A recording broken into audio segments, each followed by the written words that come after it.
ऐसी कार्रवाई शुरू की जाती जिस तरह सुप्रीम कोर्ट ने PLD 2009 सुप्रीम कोर्ट 879 के पैराग्राफ 102 में रहनुमा असूल तय कर दिए, जिसकी बुनियाद पर बाद में एक मारूफ सीनियर वकील जनाब मौलवी इकबाल हैदर साहब की आईनी दरख्वास्त पर सुप्रीम कोर्ट पाकिस्तान ने अपने फैसला मुहर्रा मुंदरजा 2013 SCMR 1683 के तहत आइन शिकनी के संगीन गद्दारी केस में उसके मुर्तकब अफराद के खिलाफ कार्रवाई की है। क्यों न बतौर वकील और ज़िम्मेदार शहरी वो भी वफाकी हुकूमत की तवज्जो इस जानब मबजूल कराए और सुप्रीम कोर्ट पाकिस्तान के फैसलों पर मिनो अमल दरामद के लिए आइन के आर्टिकल 189 और दूसरा 187 सब आर्टिकल 2 की रोशनी में अदालत आलिया से रुजू किया जाए कि पार्लियामेंट हुकूमत से माजी के फैसलों और नज़ायर के तनाजुर में कार्रवाई के आगाज़ की इस्तदा की जाए ताकि आइंदा कोई ताले आज़मा आइन के साथ खिलवाड़ न कर सके। मुल्क में आइन की बालादस्ती, कानून की हुक्मरानी, सियासी और जमहूरी और पार्लिमानी तसलसल को यकीनी बनाया जा सके। ये अमर काबिल तवज्जो है कि पाकिस्तान के वजूद से लेकर आज तक आला मकासद के लिए वकुला ने हर अव्वल दस्ते का किरदार अदा किया है। अल्लामा इकबाल से अब्दुल रज़्ज़ाक शर तक, यानी वकुला अल्लामा इकबाल मरहूम ने पाकिस्तान का ख्वाब देखा, कायदे आज़म मोहम्मद अली जिन्ना ने पाकिस्तान बनाया, हुसैन शोरवर्दी पाकिस्तान के आखिरी बंगाली वज़ीर आज़म थे, मुत्तहिदा पाकिस्तान के वकील थे, जनाब जुल्फ़िकार अली भुट्टो साहब जिसने मुतफ़िक़ा आइन दिया पाकिस्तान का वो भी वकील थे, और वकला रहनुमाओं कायदीन ने हमेशा आइन की बालादस्ती, कानून की हुक्मरानी के लिए बड़ी सी बड़ी कुर्बानियाँ दी हैं। जनाब अब्दुल रज़्ज़ाक शर की ये कुर्बानी उन्हीं कुर्बानियों के तसलसल है जिसके लिए उन्होंने मुझ पर एतमाद का इजहार करते हुए अपना वकील नामजद किया और मुझे चुना वकालत के लिए।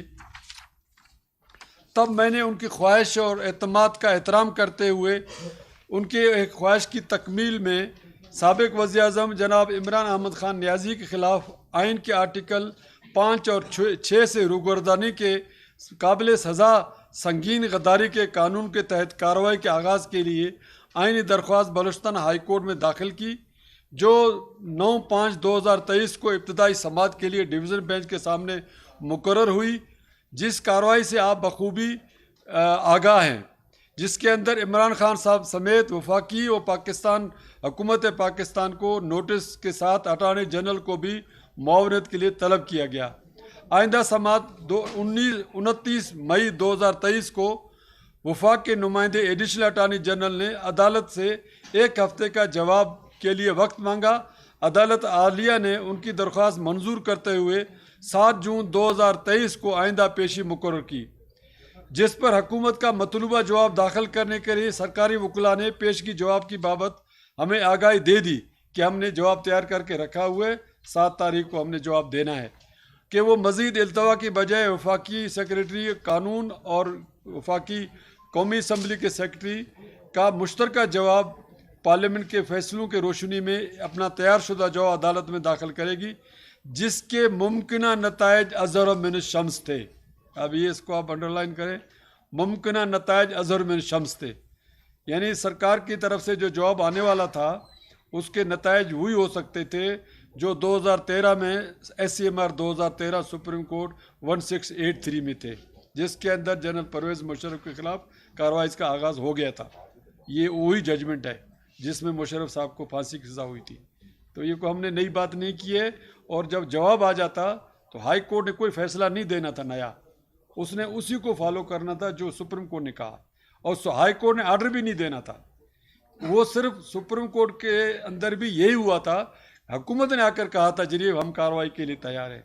अब हुकूमत क्या कहती मुझे पता नहीं है, मगर हुकूमत का जो उस वक्त मौक़िफ़ था उसने दिफा नहीं किया कि जब आइन शिकनी हो जाए तो कोई हुकूमत उसका दिफा नहीं करती है, पहले भी नहीं किया, आज भी न करती, शायद मैं कह रहा हूँ हो सकता है करती।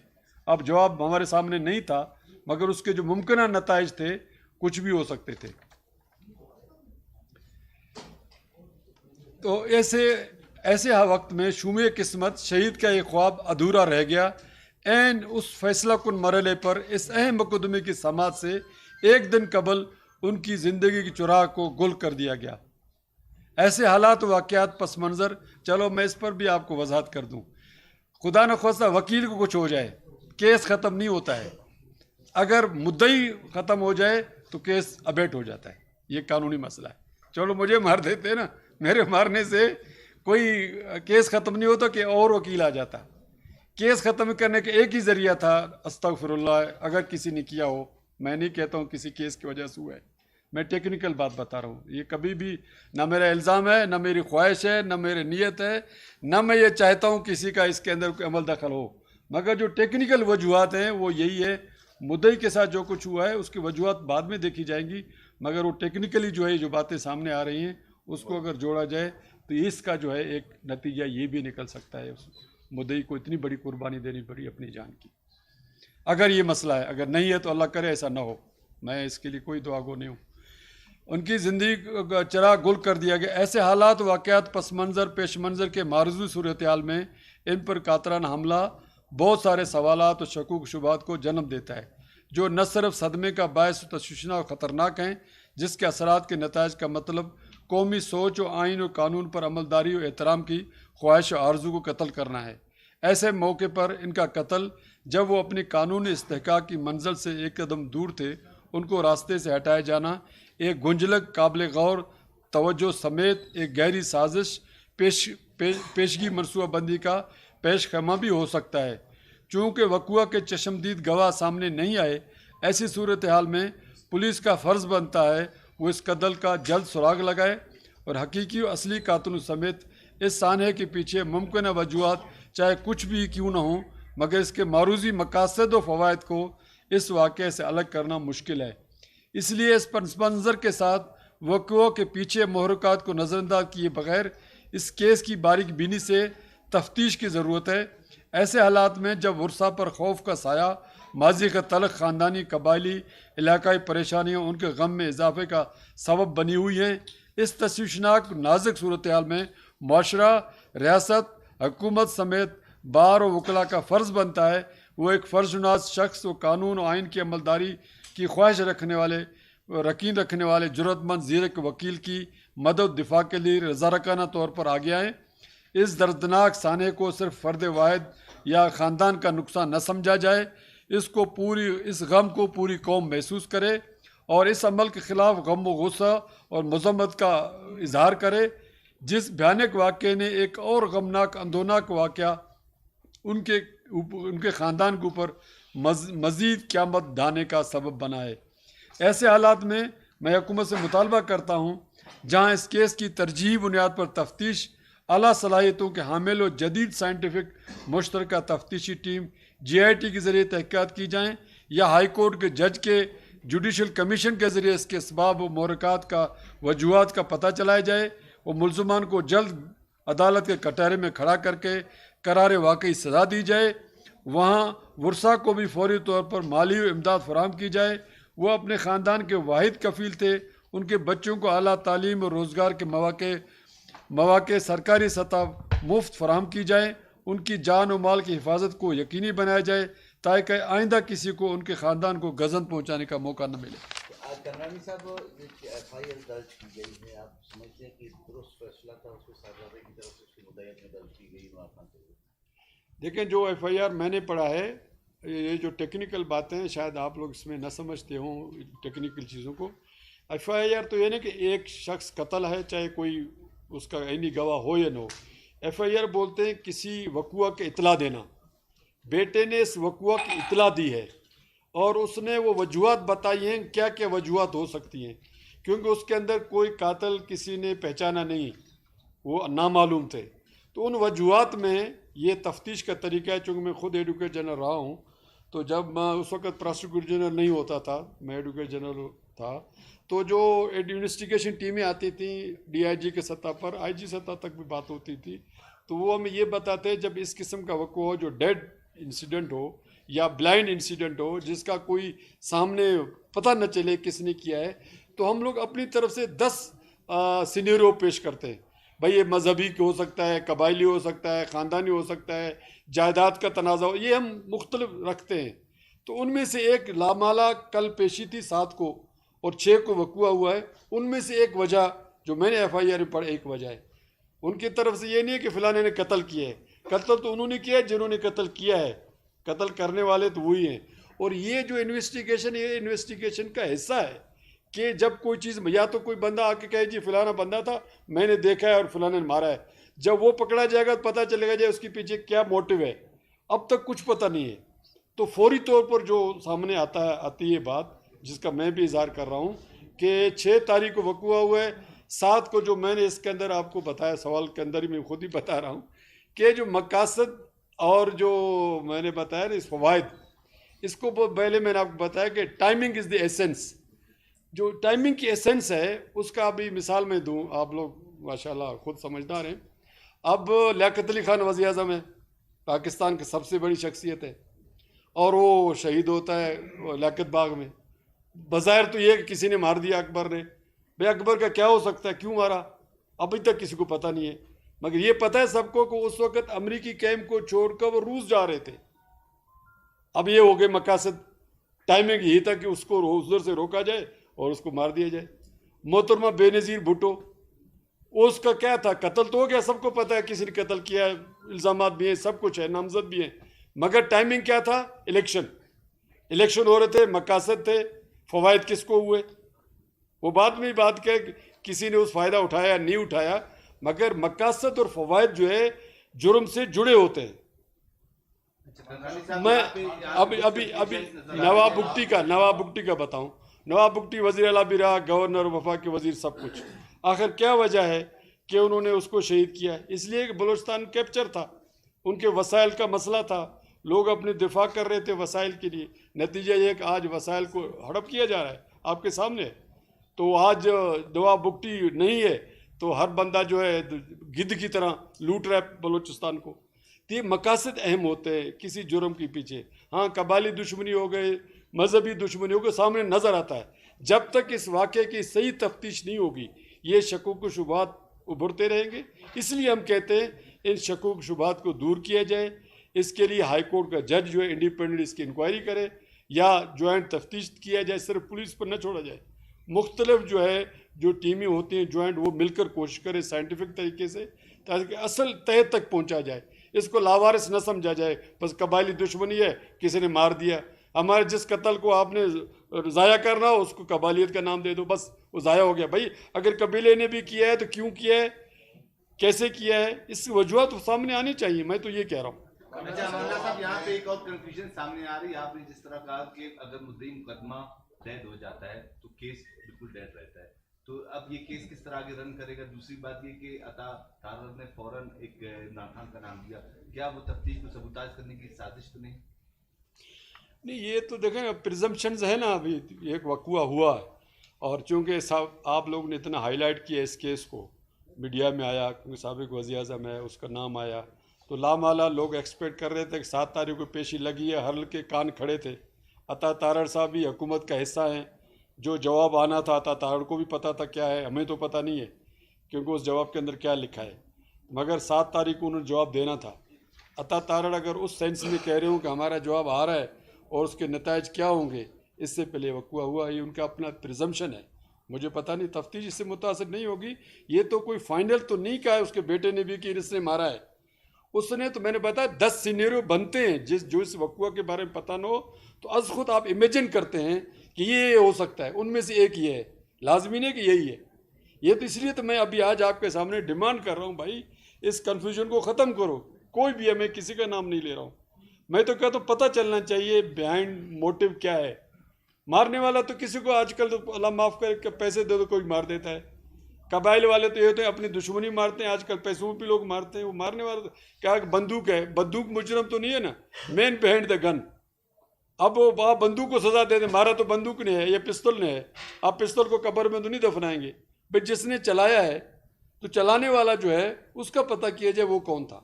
सर ये जो FIR हुई है उसमें लिखा था कि संगीन नताइज की धमकियां दी जा रही हैं।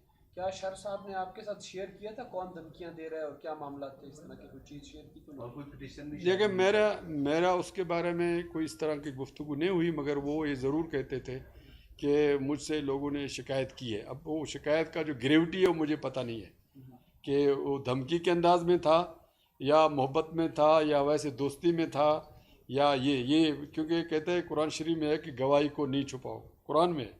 ये हम मुसलमानों का फ़र्ज़ है, जो कुरान की बात है चाहे उसकी कास्ट कुछ भी हो। मगर ये मैं नहीं कह सकता हूँ उसने धमकी कही है, उसने ये कहा कि मुझसे लोगों ने शिकायत की है कि आपने ये क्यों किया है, मगर ये धमकी के अंदाज में मुझे नहीं कहा कि मुझे धमकी दिया किसी ने। आपने टेक्निकल बातों की बात की, एफआईआर इधर नज़दीक आ जाए। तो सही है, हाँ। एक ही बात पर फोकस है कि इमरान खान को किया है। दूसरे इसमें किस किस को नोटिस हुए थे, अगर नोटिस हुए थे शायद नोटिस वाले भी खुद को जो है ना जान छुड़ाने के लिए बकौल शक बुनियाद पर, तो शक तो नोटिस वालों पर भी फिर जा सकता है। किस किस को नोटिस हुए थे? एक जो बेंच शेख ये सवाल कर रहा है, जब मुद्दई मुकदमा जो है ना- आप एक एक करके सवाल करें, फिर मैं भूल जाता हूँ। आप पहला सवाल बताओ सके किस इतना। किस को नोटिस हुए थे? हाँ, ये पहले ये और पूछे। आपने कहा कि अगर कबायली दुश्मनी है तो इसके लिए नहीं, पहले कुछ और कहा था आपने शुरू। फोकस क्यों किया था? नहीं, आपने कहा कि एफआईआर में पता नहीं फोकस किसको हाँ, किया मैंने है। कहा सिर्फ इमरान खान को ही इसने फोकस किया कि इस पर जो केस मैं खैर आप इधर नहीं थे, मैंने 3-4 दफ़ा ये बताया है कि जब किसी इंसिडेंट के बारे में मालूमात न हो तो वो एक इमेजिनरी जो है एक सिनेरियो बनाए जाते हैं। उस सिनेरियो के अंदर मुख्तलिफ आस्पेक्ट को देखा जाता है कि ये कौन सा करीब तर है, ये फाइनल नहीं है। अब इसी का मैं डिमांड कर रहा हूँ। उनमें से एक ये था कि 6 को जो है ये वक़ुआ हुआ, 7 को पेशी थी। 7 के पेशी के नताइज क्या थे वो मालूम है, क्योंकि सुप्रीम कोर्ट का जजमेंट भी है, हुकूमत का जवाब। इन दोनों को अगर मिला के पढ़ें तो उसके अंदर आर्टिकल साफ कहूँ आर्टिकल 6 की बात बनती है। वो कोर्ट ने फैसला कुछ नहीं करना था, ये भी आपको बताऊँ। ना शर साहब का ये इस्तदा था कि किसी को फांसी दी जाए, ना अदालत ने ये कहना था इसको आप जाके फांसी पे लटका दें। ये भी अदालत से न इस्तदा थी ना अदालत के काम है। ये काम पार्लियामेंट और हुकूमत का है। पहले भी सुप्रीम कोर्ट ने पार्लियामेंट और हुकूमत पे छोड़ा था वो इसके ऊपर कार्रवाई करें। तो 7 तारीख को अगर अदालत कहती भी सिर्फ हुकूमत पर छोड़ देती भाई आप करो जिस तरह 2013 में आपने किए, तो ये इसका नताइज ये थे। इस नताइज से किसका फ़ायदा था किसका नुकसान था? अगर इसमें रिस्पोंडेंट 3 थे, एक वफाकी सेक्रेटरी कानून था, दूसरा सेक्रेटरी पार्लियामेंट इसका नेशनल असम्बली का था, तीसरा इमरान खान था। अब देखें सेक्रेटरी कानून को इसमें क्या नुकसान है, पार्लियामेंट वाले को क्या नुकसान है, इमरान खान को क्या नुकसान है। अब मैं ये इल्ज़ाम नहीं लगा रहा हूँ कौन है कौन नहीं है, ये लावल। हाँ, नोटिस था, बिल्कुल आपको अंग्रेजी नोटिस सबको मैंने मिला है, उसको टीसीएस भी हुए हैं, उसको अदालत का नोटिस भी था। ये इसलिए मैं खुद पेश था, अगर आपको पता नहीं है तो मैं आपको दोबारा उसको व्हाट्सएप कर देता हूँ। नोटिस था। एक बात बताएं, आप कोर्ट के पास कर भी रहे हैं और नहीं, टाइमिंग का भी आप बता रहे हैं, ठीक है, और किसको फायदा किसको नुकसान वो भी आप बता रहे हैं, आर्टिकल का भी हवाला आप दे रहे हैं। इससे तो जो आपकी प्रेस कॉन्फ्रेंस है इससे ये साफ जाहिर हो रहा है कि आपने कहा कि जो फैसला आना था वो मौलवी इकबाल वाले फैसले के मुताबिक आता। आना नहीं, हम तो कहते हमारे तो अदालतों से इसी तरह की एक एफआईआर पे जुल्फकार अली भुट्टो को फांसी दी गई, तो आप क्या समझते हैं कि ये जो एफआईआर है इसके क्या नतीजे होंगे? आप तो मुझसे ज़्यादा वकालत जानते हैं। वो बिल्कुल वो सेक्शन 120B है कॉन्स्पिरेसी का, और जुल्फकार भुट्टो ने भी खुद कत्ल नहीं किया था। और मैं उस वक़ुआ के बारे में भी ये नहीं है कि मैं कहता हूँ भुट्टो को सही सज़ा हुई है, क्योंकि भुट्टो के मामले में तो ये हुआ 7 जज थे, 3 ने इनकार किया, 4 ने किया फांसी का फैसला और चौथे ने बाद में माना कि हम पर दबाव था। वो केस अलग है, मगर जो सेक्शन इस्तेमाल हुआ है उसके अंदर 120B कॉन्स्पिरेसी का, तो कॉन्स्पिरेसी किसी का भी हो सकता है। तो मैं इस केस में जो अगर इस्तेमाल भी होगा तो 120B हो सकता है, मगर अब मैं इसमें कुछ नहीं कहूँगा मेरिट पे, क्योंकि अभी तक तफ्तीश होनी है, क्या नताइज निकलते हैं वो बात की बात है। मगर मैं इसलिए खुल के बता रहा हूँ कि इसकी तफ्तीश होनी चाहिए। इसको सिर्फ कबायली दुश्मन समझकर खुडे खाते हुए नहीं, खूह खाते हुए नहीं डालो। कबाइल अगर कबाइल ने किया है तब भी उसकी तफ्तीश होनी चाहिए, असल मुलजिम को सामने लाया जाए। मेरा चाहे हाईकोर्ट का जज लाता है चाहे जो JIT लाता है, सिर्फ पुलिस के बस में नहीं है, क्योंकि पुलिस ने तो यही किया जो आपके सामने आप लोग भी कहते हैं ये किस तरह का FIR है, और मैं भी इस FIR को इस तरह नहीं कहूँगा ये जो कुछ लिखा गया है वो हर्फ आखिर है। ये एक वन ऑफ एस्पेक्ट है।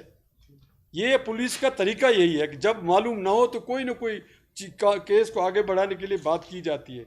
अगर किसी का नाम आया है तो वो अभी एक इमेजिनरी है, अभी तक इसके ऊपर कार्रवाई होना बाकी है।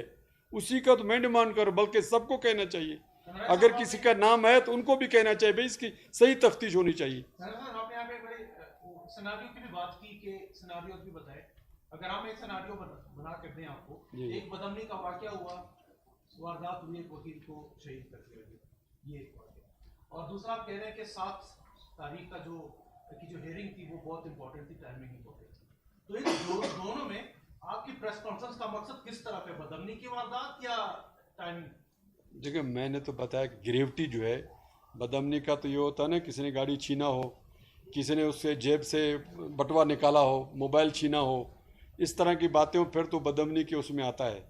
अब मैं इस पर भी नहीं जा रहा हूँ कि ये है, क्योंकि अगर मैं ये कहूँगा फिर इसका मैं गवाही दे रहा हूँ। मगर मैंने सीनियर्स बताए हैं कि जैसे कहा लियाकत अली खान जा रहा था रूस, वो मकसद तो हासिल हो गया, रूस नहीं जा सका। आपको मोहतरमा जो इलेक्शन लड़ रही थी, प्राइम मिनिस्टर बनना था, वो इलेक्शन में तो नहीं जा सकी ना। तो मकासद जो है वो बाज़ औक़ात अहम बच जाते, वक़ुआ करने वाला कोई और होता है, मकासद कोई और होते, फ़वाइद के वो और हासिल करता है। मैं किसी को कहना भी नहीं चाहता हूँ, मैं एज ए क्रिमिनल लॉयर जो है ये सीनियर्स बता रहा हूँ। मैं अब भी पूरे मीडिया के सामने मैं किसी फ़र्द वाहिद के लिए नहीं कह रहा हूँ ये कोई मुल्ज़िम है या नहीं है। Law will takes own course, इसकी प्रॉपर तरीके से। आखिर कोई डरता क्यों, आप लोग क्यों मुझसे इस पर क्यों परेशान है कि मैं मुतालबा कर रहा हूँ तफ्तीश होने चाहिए? आप क्या ख्याल है, इसको बंद कर देना चाहिए? शर को मार दिया, जिसने मारा है मारा, बस खत्म। आप बोलो कि जी इसको अपने कबाइल ने मारा है। भाई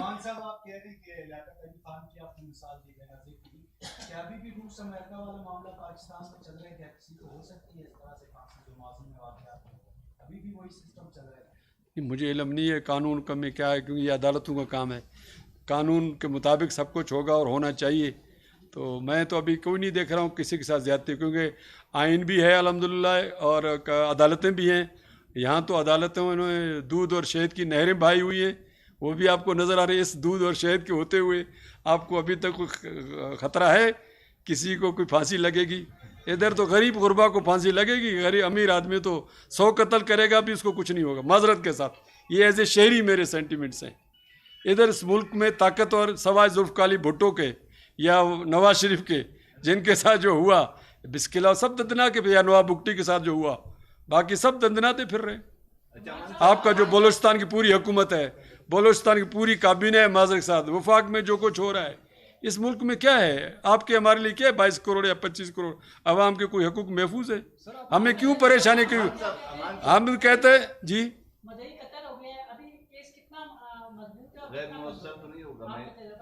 अच्छा, वो अभी देखेंगे, हम उसके लीगल एस्पेक्ट्स को देख रहे हैं। वो तो ज़ाहिर है अभी एक दूसरा मरहला है। पहले चूँकि बहुत बड़ा सान्या हुआ है, इस सान्हे के हवाले से मैं इसलिए कह रहा हूँ कि इसको हशप न किया जाए कि कबायली दुश्मनी है, बस इसको हशप कर दो। मैं कहता हूँ इसको हशप न किया जाए। खुदा के लिए एक बहुत बड़े इंसान चाहे कोई भी हो, सब बड़े, हर एक अपने माँ बाप के लिए कीमती है। उनके बच्चों से पूछे, उनके घर वालों से पूछे, उनके रिश्तेदारों से। यकीन करें मुझसे उसने 3-4 लोगों के बारे में कही मेरे भांजा है उसको नौकरी दिलाना है, इसके साथ ये हो रहा है। मेरे वोटर था बेचारा, मैं सुप्रीम कोर्ट का इलेक्शन लड़ा हूँ, वो किसी और ग्रुप में था, मगर मैं उसका ममनून हूँ। उसने बतौर नसीराबाद के उस ताल्लुक़ के उस बेचारे ने मुझे ओपनली वोट दिया। ये मैं आज बता रहा हूँ, वो मेरे ग्रुप का नहीं था, मेरे मुखालिफ ग्रुप का था। तो मुझ पर उसके एहसानात थे कि वो इतना मेरे लिए मोहब्बत रखता था। तो ऐसे लोगों के लिए तो फिर हम ये कहेंगे तो मुकदमा नहीं रहे तो गद्दारी केस का क्या होगा? सर अभी इसका हम सोच रहे हैं, क्योंकि मैं उसके वकील हूँ, तो मैं अब इसके कानूनी पहलुओं को देखूंगा और मशवरा करूंगा, फिर जो भी होगा बताएंगे। इस वक्त फोकस जो यही है कि जनाब शर साहब के जो कत्ल है उसको एक्सपोज किया जाए, उसके जो मुल्ज़मान हैं उनको गिरफ्तार किया जाए, उनके फैमिली को जो है अकोमोडेट किया जाए, कंपनसेट किया जाए, जो मैंने लिखा है। जी जी पेश किया है 3 दिनों से जो हम देख रहे हैं, हाँ हाँ, जो आपकी प्रेस कॉन्फ्रेंस में कोई बात वाज़िया नजर नहीं आ रही, तो ये केस ऐसा कमजोर होता जा रहा है। हमें अभी तक आपको वाज़ेह नहीं आ रहा मैं क्या कहना चाहता हूँ। मैं कहता हूँ इस केस को उठाया जाए, आग लगाओ। मैं मजाक के अलावा कह रहा हूँ। आखिर शर को क्यों कत्ल किया, क्यों खामोश है? सबने 3 दिन जो है उन सबने हड़ताल की है। मैंने खुद जो है कल पेश, मैंने सुप्रीम कोर्ट में कहा कि जी मैं पेश नहीं होता हूँ। बेंच नंबर 4 में मेरा इतना बड़ा सान्या हुआ और जजेस ने एक्नॉलेज किया है कि बिल्कुल हम समझते हैं आपका स्टेट ऑफ माइंड जो है पीसफुल नहीं है। तो बिल्कुल इस तरह सब वकीलों ने गम महसूस किया है, ऐसी बात नहीं है। और क्या करें, देखें मदद करेंगे आप शर साहब के केस को आप आगे लेकर चलेंगे? नहीं, मुझे तो अभी तक देखें वो साहब मौजूद है, खुद वकील है, उसका बेटा खुद वकील है। वो तो जब वक्त आएगा उसका बेटा जो फैसला करेगा, मैं तो एज ए दोस्त उसके लिए हाजिर हूँ। इतना बड़ा काम मैंने उसके कहने पर किया है, वकील बना हूँ। आइंदा भी जो उसकी फैमिली कहेगी मैं हाजिर हूँ, मैं जो कोई इंतजार नहीं है। आज अमानुल्लाह कररानी एडवोकेट प्रेस कॉन्फ्रेंस नहीं कर रहा है। हाँ, आज अमानुल्लाह कररानी सियासतदान प्रेस कॉन्फ्रेंस मैंने किसी का नाम लिया है?